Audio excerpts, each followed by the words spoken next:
Communion au quotidien. Bonjour amis, je rends continuellement grâce à Dieu pour la disposition favorable qu'il vous inspire pour communion au quotidien. Je prie que le Seigneur multiplie ses faveurs envers vous et vous accorde sa grâce.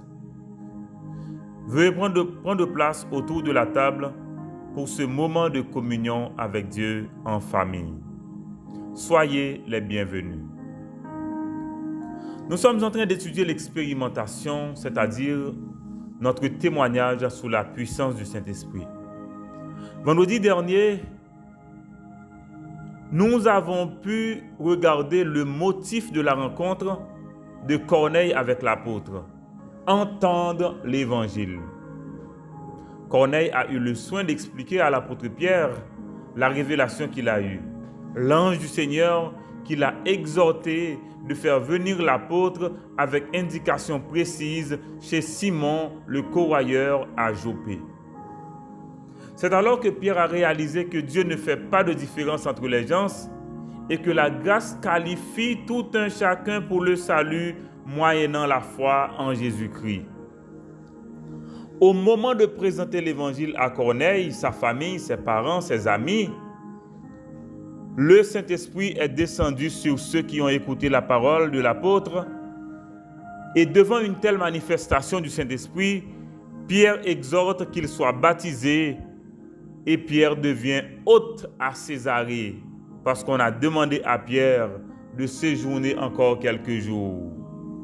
Et après ce séjour réussi à Césarée, Pierre doit retourner à Jérusalem, retrouver le groupe. Et voilà, amis, on est au chapitre 11 maintenant. Je vais lire pour vous la parole de Dieu. Les apôtres et les frères qui étaient dans la Judée apprirent que les païens avaient aussi reçu la parole de Dieu. Et lorsque Pierre fut monté à Jérusalem, les fidèles circoncis, notez bien oui, circoncis, lui adressèrent des reproches en disant « Tu es entré chez des incirconcis et tu as mangé avec eux. » Pierre se mit à leur exposer d'une manière suivie ce qui s'est passé. Il dit « J'étais dans la ville de Jopé et pendant que je priais, je tombais en extase et j'eus une vision. Un objet semblable à une grande nappe attachée par les quatre coins descendait du ciel et vint jusqu'à moi. Les regards fixés sur cette nappe, j'examinai et je vis des quadrupèdes de la terre, les bêtes sauvages, les reptiles, les oiseaux du ciel. Et j'entendis une voix qui me disait « Lève-toi, Pierre, tue et mange. » Mais je dis « Non, Seigneur, car jamais rien de souillé ni d'impur n'est entré dans ma bouche. » Et pour la seconde fois, la voix se fit entendre du ciel. « Ce que Dieu a déclaré pur, ne le regarde pas comme souillé. » Cela arriva jusqu'à 3 fois, puis tout fut retiré dans le ciel. Et voici, aussitôt, 3 hommes envoyés de Césarée vers moi se présentèrent devant la porte de la maison où j'étais. L'Esprit me dit de partir avec eux sans hésiter. Les 6 hommes que voici m'accompagnèrent et nous entrâmes dans la maison de Corneille.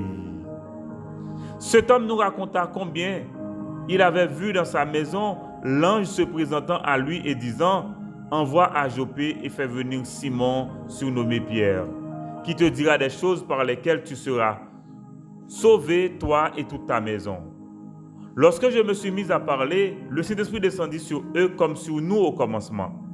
Et je me souviens de cette parole du Seigneur, « Jean a baptisé d'eau, mais vous serez baptisés du Saint-Esprit. » Or, puisque Dieu leur a accordé le même don qu'à nous qui avons cru au Seigneur Jésus, pouvais-je, moi, m'opposer à Dieu?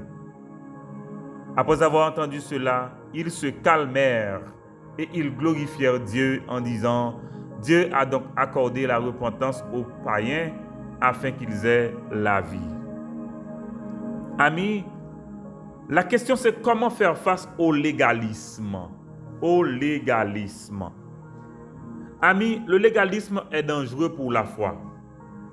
Plusieurs facteurs expliquent cette réalité. D'abord, le légalisme ignore que Dieu ne fait point exception de personne. Le légalisme provoque la division.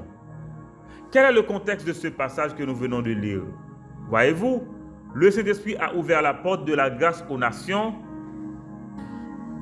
Le Saint-Esprit a ouvert la porte du royaume aux non-juifs. Maintenant, Pierre est parvenu à la compréhension que Dieu ne fait pas de différence entre les gens. Ainsi, il obéit à l'ordre du Saint-Esprit pour se rendre chez Corneille.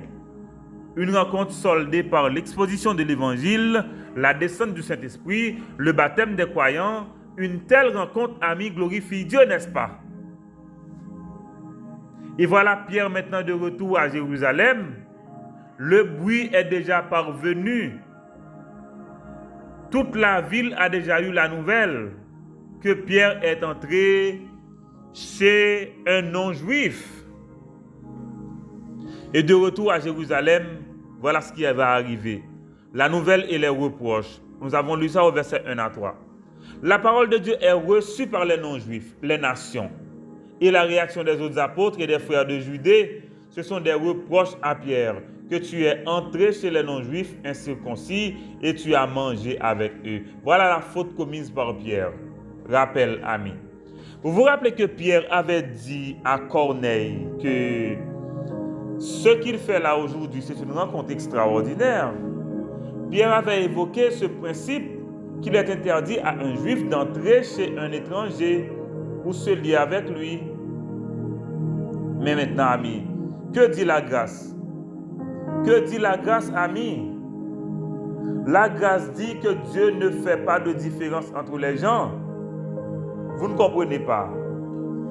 La grâce dit que Dieu ne fait pas de différence entre les gens. Tandis que la loi dit qu'un juif ne doit pas séjourner chez un non-juif. Est-ce que vous voyez la différence?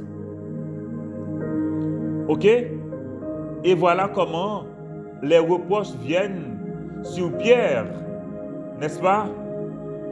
Et voilà que Pierre qui est obligé de s'expliquer. Pierre est obligé de raconter sa vision quand il était à Jopé, parce qu'il était en visite. Il visitait les foyers de croyants. La grâce déclare que tout un chacun est qualifié pour être sauvé. Et voilà, amis, Pierre a même rappelé qu'il a eu des objections face au Saint-Esprit pour dire qu'il ne s'est jamais souillé. Mais l'ordre du Saint-Esprit était clair. Pars sans hésiter jusque chez Corneille en Césarée. Et Corneille a eu la même vision et reçu l'ordre de me faire chercher pour son salut et celui de toute sa maison. L'évangile est exposé. Voilà. L'évangile est exposé. Le Saint-Esprit est descendu comme au jour de la Pentecôte. Ce qui rappelle l'enseignement de Jean sur le baptême du Saint-Esprit. Et maintenant, la question de Pierre est intéressante. Qui suis-je pour m'opposer au Saint-Esprit? Et amis, ce qui est intéressant, c'est que les autres apôtres ont compris, l'unité reprend place, le calme revient, la grâce rendue à Dieu, la repentance et la vie accordée aux nations comme aux Juifs.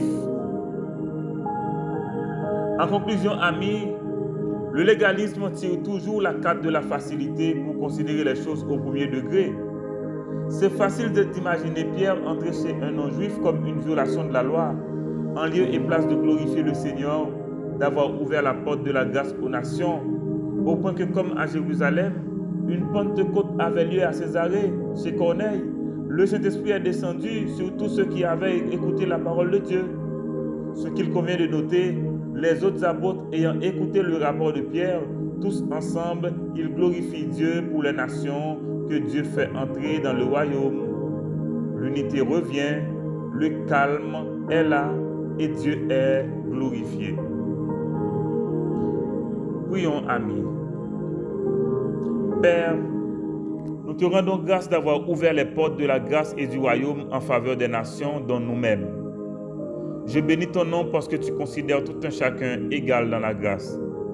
Merci aussi de permettre l'unité dans la foi et parmi les apôtres qui comprennent que Dieu ne fait pas de différence entre les gens.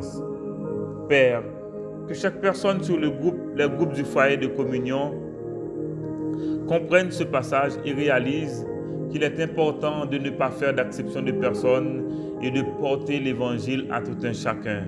Parce que la Bible dit que Dieu a tant aimé le monde qu'il a donné son Fils unique pour le salut de quiconque croit.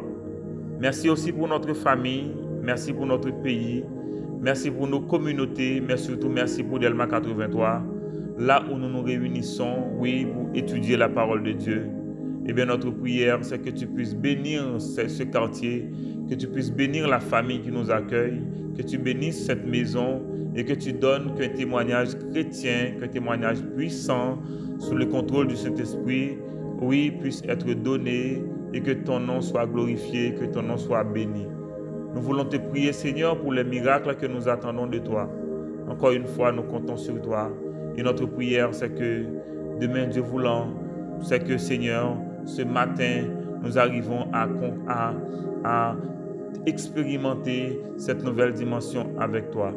Encore une fois, des miracles en faveur de notre pays, des miracles pays, environnement, sécurité sont entre tes mains. Et aussi pour notre famille, nous attendons après toi.